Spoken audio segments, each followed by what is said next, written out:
You will learn how to remove add-ins from Microsoft Word documents. Let's just get right into it. You need to launch your Microsoft Word and open a document, just as you can see now. Click on the Home tab if you are not there already, okay?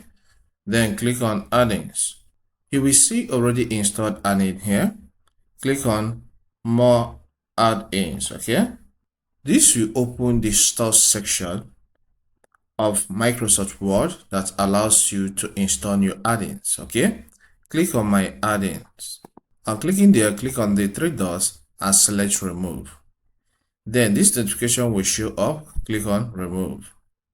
Alright, so give it time for it to be deleted, and this is gone. So I'm here. If I click here again, you can see it's no longer here.